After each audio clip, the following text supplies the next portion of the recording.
really excited to pull this one out this morning. Shoji Kumi, Motion and Moment, came out in 1990. City Pop, and the original, of course, is way out of reach, but this has just been reissued on the Japanese Sat Disco label. It's a beautiful time barrier, Oyster Bay warp between 80s neon dance and early aughts house R&B pop. Some of the arrangements on here were by Jerry Hay of the Hawaiian fusion band Seawind, who spent a lot of time out there in LA, but this definitely has that musky dusky sound of that early 90s before anyone knew what that decade was going to be all about. And Terumasa Hino, great Japanese trumpet player. This is Avant Jazz from 79, and it must have been in the bargain bin at one point, which is amazing because this is definitely high quality stuff here.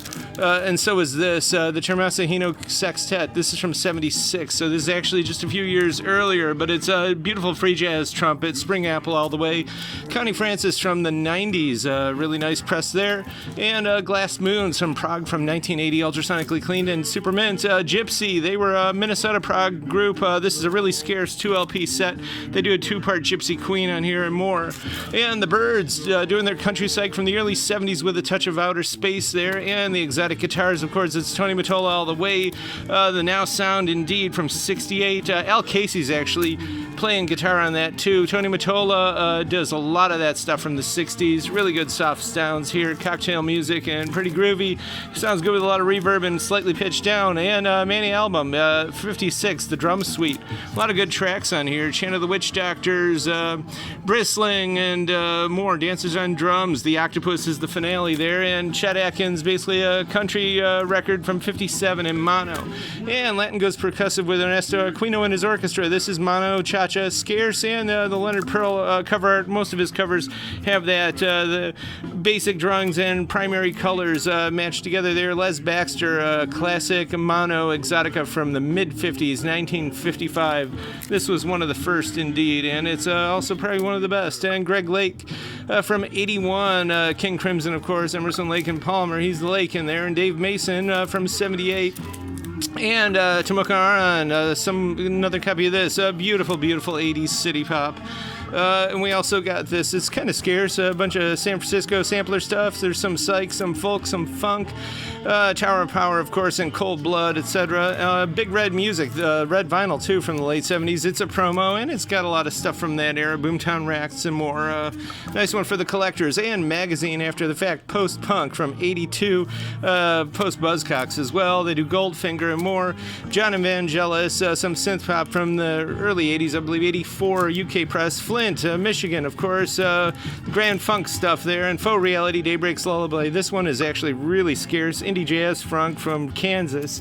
Bob Marley there from the late 70s, and Charlie with Fantasy Girls with the hype sticker there from 76. And Donald Byrd, Blue Note. This is actually Ding Dong Darn Right Rare from 63. Beautiful copy too. And Tom Scott there from LA, that LA Jazz Funk sound. This is definitely a collectible record. Jay Blackfoot there, some funk soul from the 80s, and we got a bunch of rock and roll stuff here in basically mint shape and also ultrasonically cleaned. Got Madonna there, and Sidney Omar. Hey, Quiet Riot as well. The Ozark Mountain Daredevils there, Southern Rock Favorites there, and the Carnival from Brazil. Beautiful Latin jazz and some MPB here, and I know Mr. Max Paola definitely swears by this record. We do too. Son of a Preacher's on there. Cooper Brothers. Yeah, some more Southern Rock stuff. This is sealed, Exile sealed. A lot of this stuff. This is sealed, and this contains the psychedelic poster of Dylan on here. This came out in 67. It's definitely a collectible. The Platters, they're one of the number one selling bands of the doo-wop era, and all that stuff, all this stuff is sealed. And so is this, and so is this, etc., etc. Stephen Eady, great stuff there. Of course, met Steve Lawrence once, and he told the story about how when Frank Sinatra was dying, he decided to give Steve Lawrence a Christmas present. He was surprised, and it was basically all vocal arrangements for Sinatra's songs because he thought he was the only one living who was the heir to the Sinatra sound, and he was probably right.